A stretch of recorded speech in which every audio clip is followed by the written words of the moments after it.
Hey there everybody, it's Mike DeLisio with another Dice Tower Daily Unboxing.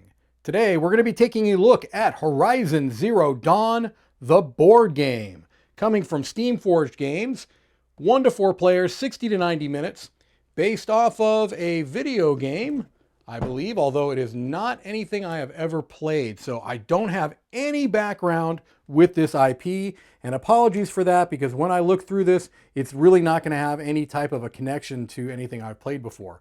Horizon Zero Dawn, the board game, is a semi-cooperative tactical action game for 1 to 4 players set in the breathtaking world of Horizon Zero Dawn. All right, so it looks like there's some miniatures in this game, as you might expect from Steamforged. They are oftentimes looked at as a premium miniatures-based company.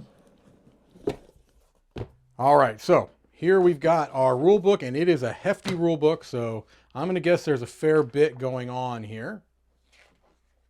Got some lovely art. That's really impressive.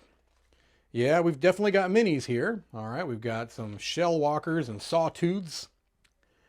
Here's our hunters with their profile, our equipment, and their weapons, their armor.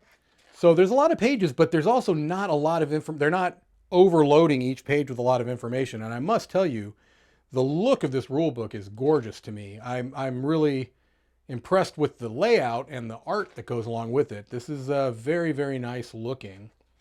Here's our enemies, our salvage deck. Here's setting up, getting your play space set up, your quest choosing, the tracking phase, the encounter phase where you're going to be looking at the map, it looks like, the different terrain, the hunter turn. Hunter can perform up to 2 actions. Sprint, sneak, craft, distract, ranged attack, and melee attack. And it's going to go into more detail about all of those different types of actions. Okay. And then you've got the enemy step. Alert and non-alert enemies. Their movement, their attacks. Special actions, the maintenance step. Campfire phase, a victory step if you've been successful. Leveling up, assuming also if you've been successful. Buying things at the merchant.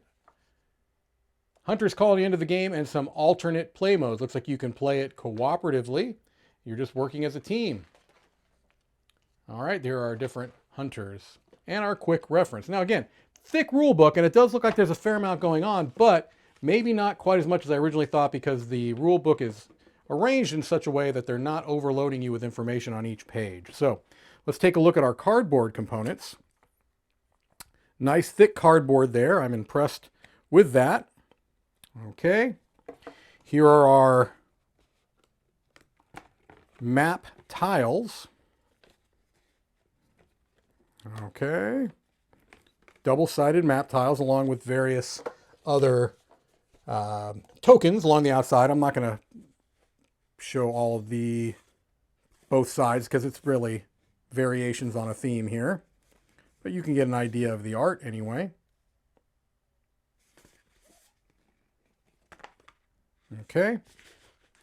A whole lot of cards and a lot of miniatures.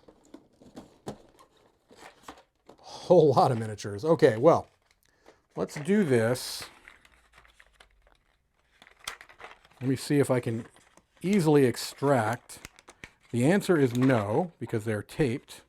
So give me a moment to get these somewhat.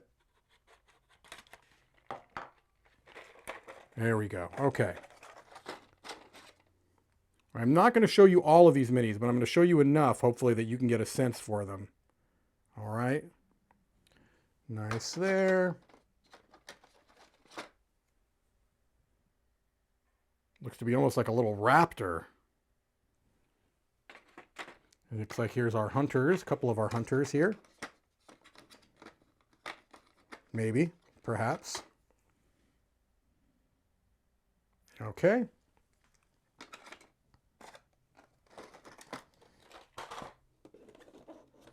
And then we've got a whole lot happening in here. We've got our bigger minis, which again, I think I'm going to have to untape these. No, yes, a little bit. All right, well, let's take a look at the minis that we have here. I'm not going to show you the other hunters because I think you've seen enough. 2 of those is good enough, or even one of them I think gives you an idea. Here's some of our other creatures that we're hunting, I assume. Really cool look. I like the aesthetic of this game, this world. It makes me interested in looking at the video game, quite honestly, because this is very, very unique, stylized.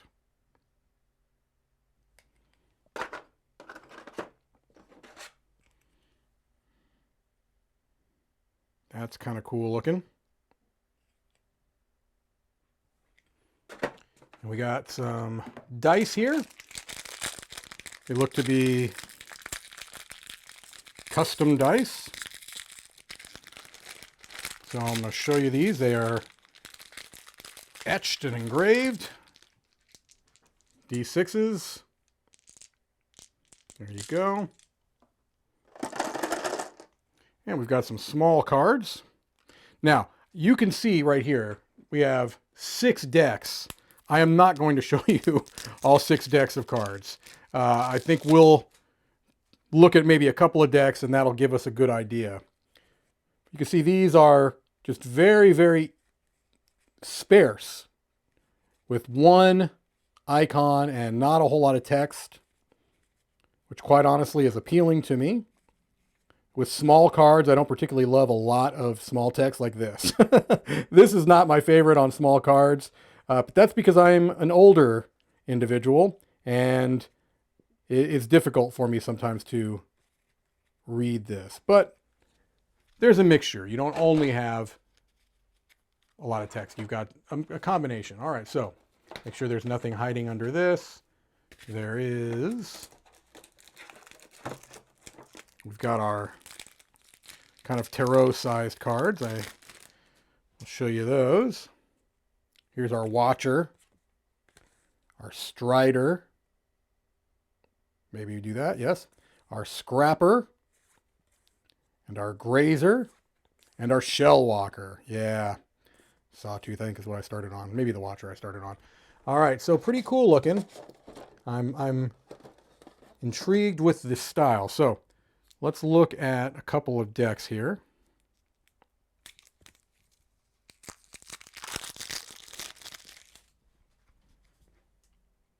Here's the Karja Warrior. She's nimble. These are nice quality cards. The Karja Halberd, the Sling. So it looks like these are the different kind of maybe paths that this warrior can go down. They can get different traits, add to their elusiveness, things along those lines.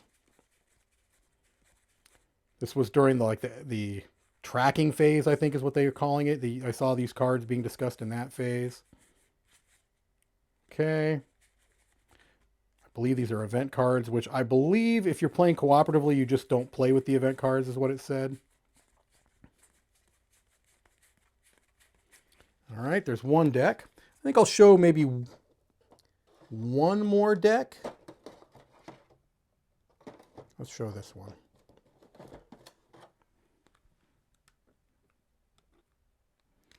Just because there's a lot of cards here, and I think mostly we're just trying to get a sense for the iconography, the layout of the cards, the graphic design, things along those lines.